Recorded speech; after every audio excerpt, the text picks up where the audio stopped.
Bonjour à tous. Alors, je suis avec Philippe Fassier, qui est Country Manager France de Wacam. Alors, quelques mots sur Wacam. Wacam, vous concevez des solutions d'assurance sur mesure. Alors, à la fois pour des assureurs, pour des spécialistes de l'assurance, mais aussi pour des distributeurs non spécialistes qui embarquent à bord, qui embarquent des solutions d'assurance. Voilà. Donc, en marque blanche, en fait. Donc, vous êtes, si on résume, un assureur B2B2C. C'est pas très joli à dire, mais c'est un peu l'idée. C'est le terme utilisé dans la profession. Donc, voilà. Je pense qu'il est bien connu, celui-ci. Oui. Alors, vous avez justement, comme vous intervenez en marque blanche, une plateforme qui s'appelle Plug and Play. Et vous avez, j'avais noté, 150 partenaires distributeurs et 450 partenariats actifs. Voilà. Alors, vous êtes en très forte croissance. L'année dernière, vous avez fait une croissance de 44%. Vous avez noté 654 millions d'euros de chiffre d'affaires. Pas mal. Dont 66% à l'international. Alors, l'année dernière, on n'était pas au Parc des Princes, on était chez Station F, et j'avais interviewé votre collègue Denis Tader. On avait parlé d'assurance inclusive et de société à mission. Voilà, donc c'était très intéressant. Denis avait développé ces concepts.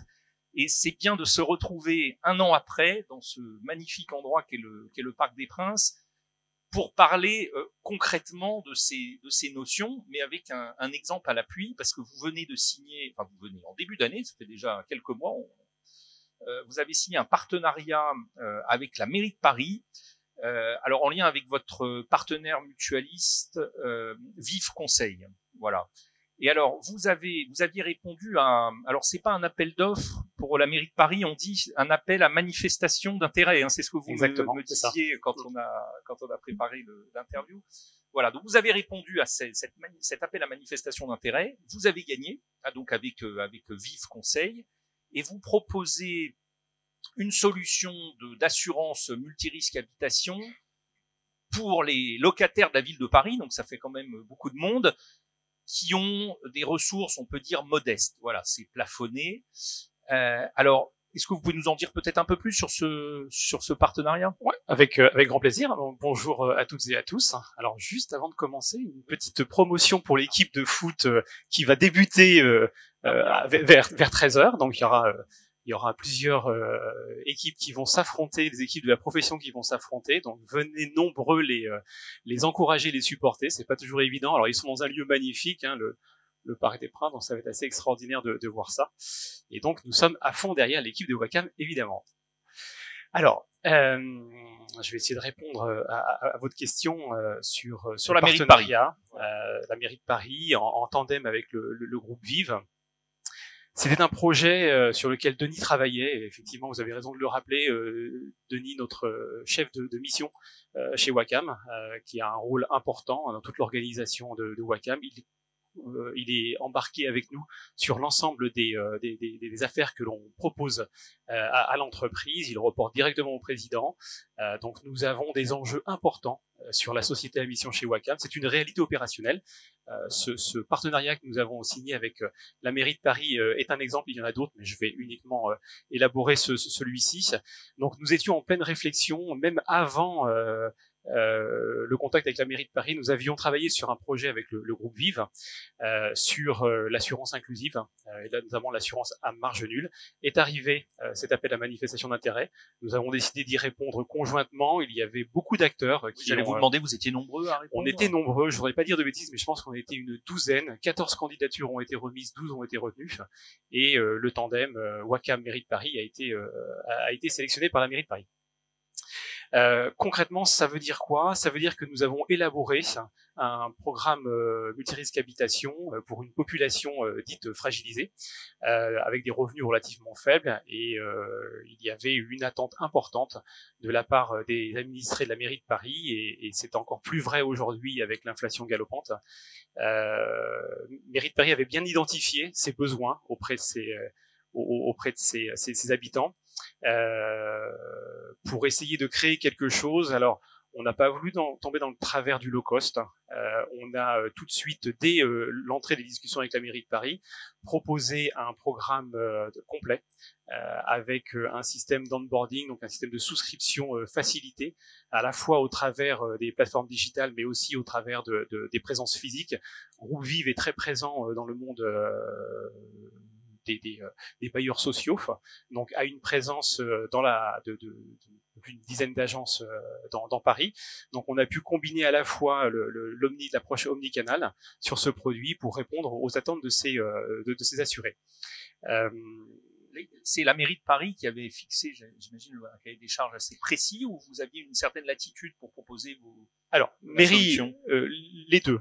Mairie de Paris avait fixé un cadre dans lequel chaque acteur devait répondre, et Wacom est arrivé avec l'approche zéro marge, à savoir que nous compressons l'assurance inclusive, nous compressons nos marges. Alors évidemment, on ne travaille pas à perte, c'est interdit.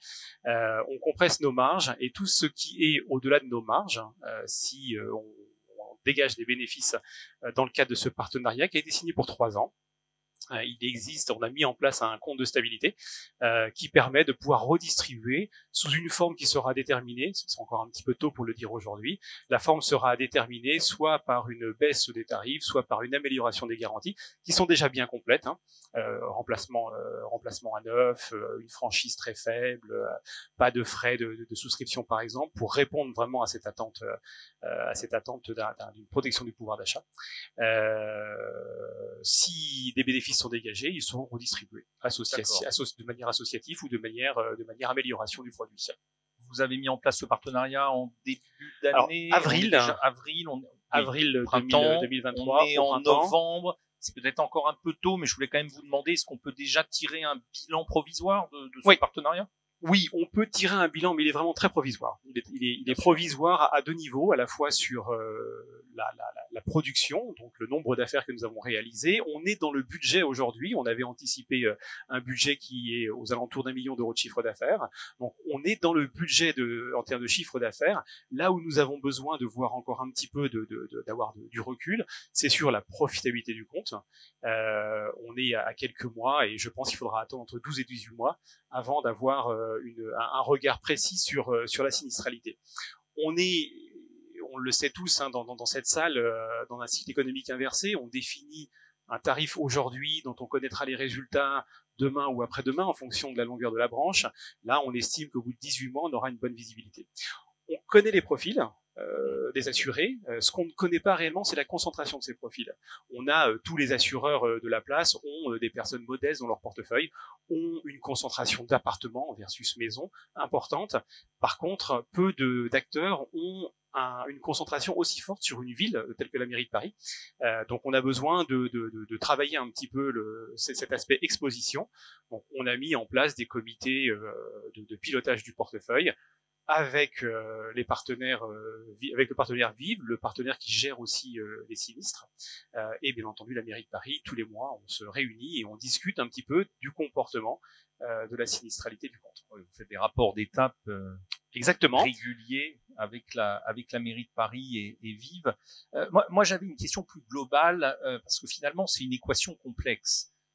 Si je résume, vous proposez une assurance pour des populations plutôt modestes, qui ont des ressources, on va dire, contraintes.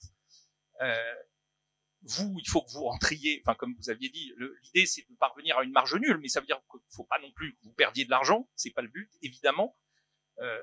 Mais alors, il ne faut pas non plus proposer une assurance low cost. Donc, quelles sont les difficultés à surmonter pour résoudre cette équation ? Ni assurance low cost, ni assurance perdante ni déficit pour vous, et tout en répondant quand même, en proposant une offre de qualité aux locataires parisiens qui vous feront confiance. Effectivement, c'est une équation qui est pas évidente à résoudre. Comme je le disais, la population, on n'a pas encore suffisamment de recul pour connaître le comportement de cette population. On est sur un parc d'immeubles parisiens qui présente aussi quelques difficultés de vétusté. Donc, on est vigilant par rapport. Il y a beaucoup de logements sociaux à Paris. Exactement. Il n'y a pas que des immeubles haussmanniens.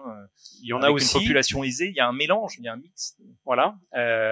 Donc, en fait, c'est une stratégie clairement affichée de Wacom. On a dans dans nos statuts les velléités de faire 5% de notre chiffre d'affaires en assurance inclusive. Donc nous avons prévu, on a isolé des poches stratégiques pour pouvoir travailler ce segment-là. Aujourd'hui, on n'a pas encore le Saint Graal, hein. Comme je le disais, on a besoin de recul pour comprendre comment ce produit va se comporter dans le temps. Mais on est stratégiquement complètement aligné dans toutes les chaînes de l'organisation de Wacom, avec un président Olivier Jaillon qui pousse l'organisation et qui pousse la direction des business développeurs dont je me charge à aller vers aller chasser ce type de projet.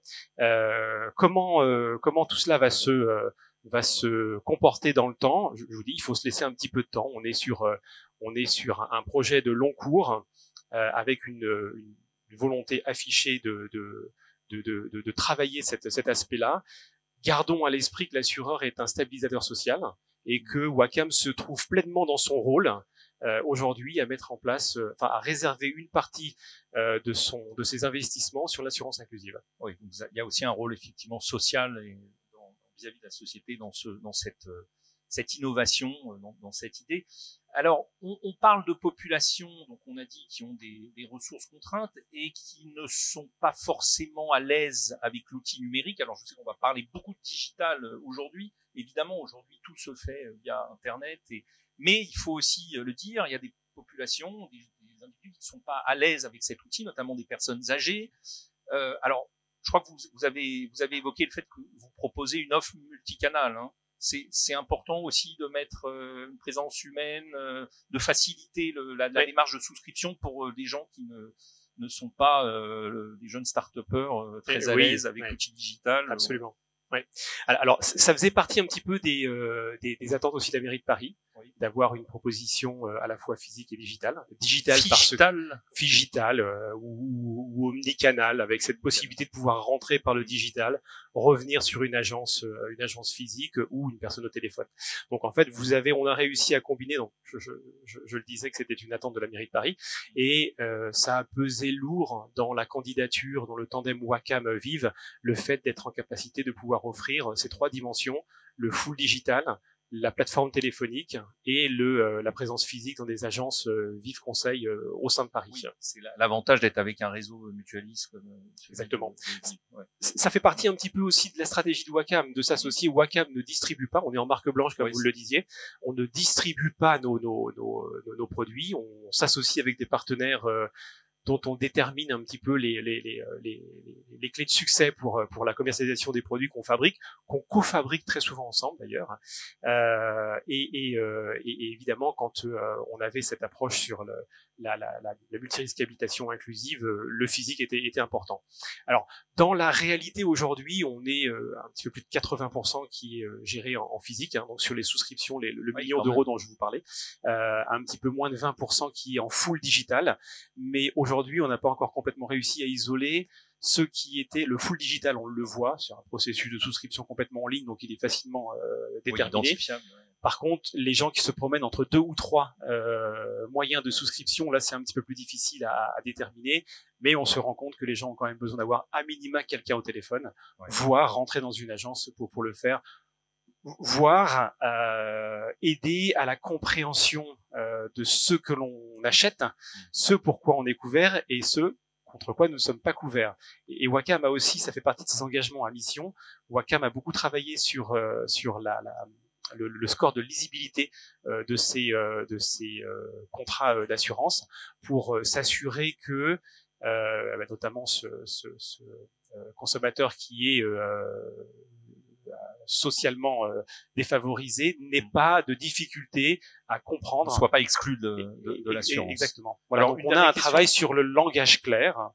D'ailleurs, je vois qu'il y a des personnes dans la salle qui ont travaillé sur le projet du langage clair, et ça a été un très très gros travail en amont pour remettre quelque chose de très très clair. Et d'ailleurs, c'est un travail en continu. On continue à améliorer un petit peu, notamment avec ces retours et ces points réguliers que l'on fait avec la mairie de Paris. On essaye d'améliorer un petit peu toutes les incompréhensions qu'il pourrait y avoir sur les documents que nous avons fournis. Alors, dernière question, parce que le temps presse. Est-ce que ce partenariat avec la mairie de Paris, il a vocation à s'étendre à d'autres villes, même en France ou à l'étranger, parce que vous êtes aussi à l'étranger. Quelque part, c'est un point de départ. Alors, s'étendre en France, oui. Très clairement. On est aujourd'hui avec le groupe Vive sur d'autres projets, d'autres municipalités. Mairie de Paris a beaucoup communiqué autour de ce projet-là, et donc ça a fait un peu le buzz auprès d'autres municipalités, et très rapidement on a été contacté par d'autres municipalités. Donc là actuellement il y a des contacts. Il y a des contacts. Il y a un nouvel appel à manifestation d'intérêt qui va débuter très prochainement. On va y répondre avec le même tandem. Et pour la deuxième partie, l'international, c'était un petit peu plus compliqué parce qu'il y a un régime fiscal qui est très cadré en France. Aujourd'hui, on n'a pas encore craqué ce régime fiscal et la manière dont l'assurance inclusive pourrait s'inscrire en dehors du territoire français, même si on est très présent en Angleterre et qu'en Angleterre, on avance pas mal sur l'assurance inclusive. On a encore des efforts pour comprendre comment les autres pays européens fonctionnent à ce niveau-là. Il y a déjà pas mal à faire, j'imagine, sur la France. Absolument. Philippe, merci beaucoup. Merci beaucoup. Et merci donc, Julien. Place à la table ronde suivante, je crois, sur l'assurance automobile. Tout à fait. Merci beaucoup. On peut les applaudir. Merci.